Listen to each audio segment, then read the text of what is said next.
ఈరోజు పార్లమెంట్ సమావేశాల కంటే ముందు నిన్న అఖిలపక్ష సమావేశం జరిపారు. సాధారణంగా పార్లమెంట్ ఎలా జరగాలి ఏంటి ఇట్లాంటి వాటిలో చాలా అనూహ్యమైన పరిణామాలు ఎదురయ్యాయి అక్కడ మోడీ ప్రభుత్వానికి, ముఖ్యంగా మోదీకి. ఏమంటే ఈ ప్రభుత్వాన్ని బలపరుస్తున్న జేడీయూ, నితీష్ కుమార్ జేడీయూ, చంద్రబాబు నాయుడు తెలుగుదేశం, ఈ రెండు పెద్ద పార్టీలు బలపరిచే వాటిలో. కానీ ఈ రెండు పార్టీలు కూడా కొంత అభ్యంతరం చెప్పాయి. సరే, తెలుగుదేశం పెట్టిన అభ్యంతరం చిన్నది, అది ముఖ్యంగా లోక్సభలో, రాజ్యసభలో సీటింగ్ అరేంజ్మెంట్కి సంబంధించింది. గతంలోనే తెలుగుదేశం సభ్యుడు మాగుంట శ్రీనివాసరెడ్డి తన స్థానం సరిగ్గా వేయలేదు, అది వైసీపీ వాళ్ళ దగ్గర వేశారు, తర్వాత తనను వెనక్కు జరిపారు అని దీని మీద ఫిర్యాదు చేశాను, మా పార్టీ వాళ్ళు కూడా చెప్తారని చెప్పారు.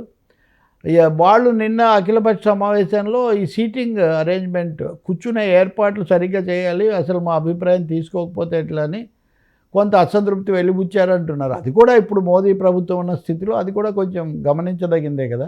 పైగా చంద్రబాబు నాయుడు కానీ, జనసేన అధ్యక్షుడు పవన్ కళ్యాణ్ కానీ పూర్తి విశ్వాసం, విధేయత ఎన్డీఏ పట్ల, మోదీ పట్ల వ్యక్తం చేస్తున్నప్పుడు అలాంటి పార్టీ ఎంపీ కూడా సమావేశంలో అందరి ముందు అసంతృప్తి వెలిబుచ్చటం అన్నది తప్పనిసరిగా గుర్తించాల్సిన అంశం. అంతకంటే ముఖ్యమైనది, రాజకీయంగా కీలకమైనది, జేడీయూ, జనతాదళ్ యునైటెడ్ అభ్యంతరం. వాళ్ళు జమిలీ ఎన్నికలకు మీరు ఎందుకు ఇంత తొందరపడుతున్నారు అని కేంద్రాన్ని ప్రశ్నించారు.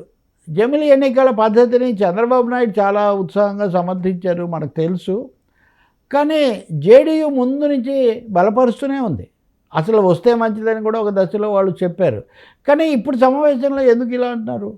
నిజంగా ఈ జమిలీ ఎన్నికలు అంటే లోక్సభ ఎన్నికలు, శాసనసభ ఎన్నికలు అన్నీ ఒకేసారి రావాలి, అవి ఎప్పుడు ఎన్ని పరిణామాలు, ఒడిదుడుకులు వచ్చినా కానీ ముగించి ఒకేసారి జరపాలి అని చెప్పే ప్రతిపాదనలో ఆందోళనకరమైన అంశాలు ఉన్నాయని జేడీయూ లాంటివి గుర్తిస్తున్నాయా? చాలామంది రాజ్యాంగ నిపుణులు, రాజకీయ పరిశీలకులు ఇప్పుడిప్పుడే కొంత కళ్ళు తెరిచి చూస్తున్నారేమో అనిపిస్తుంది. ఎందుకంటే దాంట్లో చాలా ఆందోళనకరమైన, చాలా అప్రజాస్వామికమైన అంశాలు ఉన్నాయి.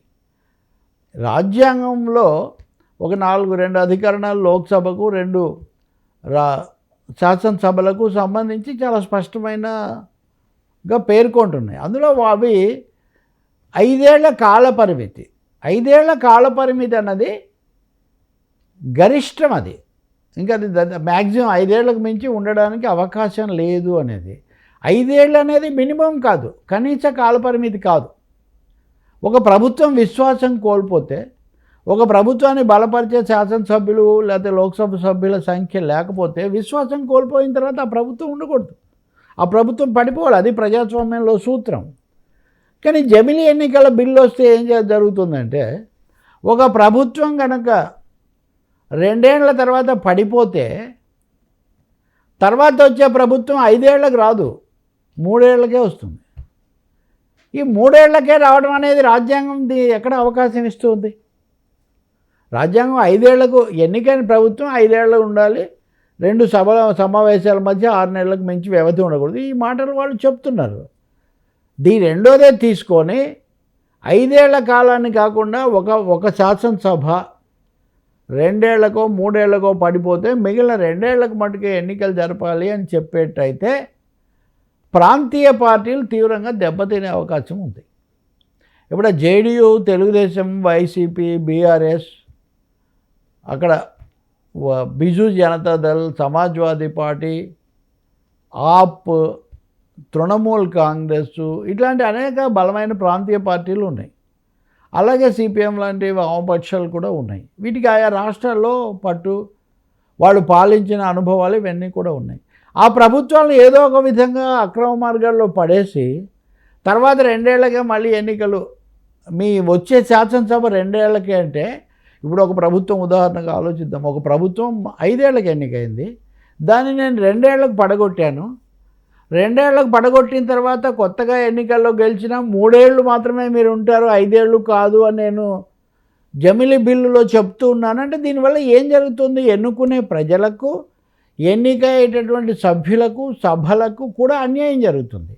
దీనివల్ల ప్రధానంగా దెబ్బతినేది ప్రాంతీయ పార్టీలు. ఎందుకంటే కేంద్రంలో ఏ ప్రాంతీయ పార్టీ కూడా నేరుగా అధికారంలోకి రాదు. ఏదో ఒక జాతీయ పార్టీతో కలిసి, అంటే 2 జాతీయ పార్టీలు ప్రధానంగా బీజేపీ, కాంగ్రెస్. కాబట్టి ఇక్కడ అంతిమంగా ఇది బీజేపీ ఇప్పుడు బాగా స్వింగ్లో ఉంది కాబట్టి, ఊపులో ఉంది కాబట్టి, మొన్న మెజారిటీ రాకపోయినా ఇప్పటికీ వాళ్ళే కేంద్రంలో మూడోసారి అధికారం చేస్తున్నారు కాబట్టి, ఇది రాష్ట్రాల్లో బీజేపీని పెంచి ప్రాంతీయ పార్టీలను తగ్గించడానికి దారితీస్తుంది. మూడవది, అసలు ఇప్పుడు అస్థిరత్వం వచ్చింది అంటున్నారు, కానీ రేపొద్దున ప్రభుత్వాలను పడగొట్టేసి, ఇప్పుడు చూస్తున్నాం కదా, 2026లోనే ఎన్నికలు వస్తాయి, 2027లోనే ఎన్నికలు వస్తాయి, ఇవన్నీ చెప్తున్నారు. 2029లో రావాలి ఎన్నికలు. దీనివల్ల ఏమవుతుంది? కాబట్టి ప్రజల తీర్పు కూడా తారుమారు కావడానికి, పార్టీల యొక్క అవకాశాలు తగ్గిపోవటానికి, రాష్ట్రాల మీద, సమాఖ్య విధానం మీద, ప్రాంతీయ పార్టీల మీద కేంద్రం పెత్తనం మరింత ముదరడానికి ఇవి దారితీస్తాయి. బహుశా జేడీయూ లాంటి పార్టీలు ఈ ముప్పును గ్రహించడం వల్లనే ఆలస్యంగానైనా అభ్యంతరం చెప్తున్నాయనేది మనకు అర్థమవుతుంది. కానీ దీని ఇంప్లికేషన్ ఏంటి? దీని ప్రభావం, ఆంతర్యం ఏంటంటే, మోడీ ప్రభుత్వానికి లోక్సభలో సొంతంగా మెజారిటీ లేదు. అంటే ప్రభుత్వానికి కాదు, బీజేపీకి.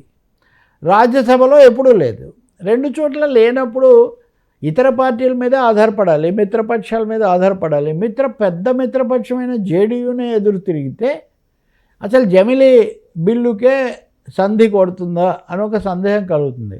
అదే జరిగితే స్వాగతించదగిందే. ఎందుకంటే దేశంలో ప్రధాన పార్టీలన్నీ, అలాగే రాజ్యాంగ నిపుణులందరూ కూడా ఈ జమిలీ పద్ధతి రాజ్యాంగ విరుద్ధం అని చెప్తున్నారు కాబట్టి, బహుశా అది వెనక్కిపోయే అవకాశం కూడా ఉందని మనం భావించాలి.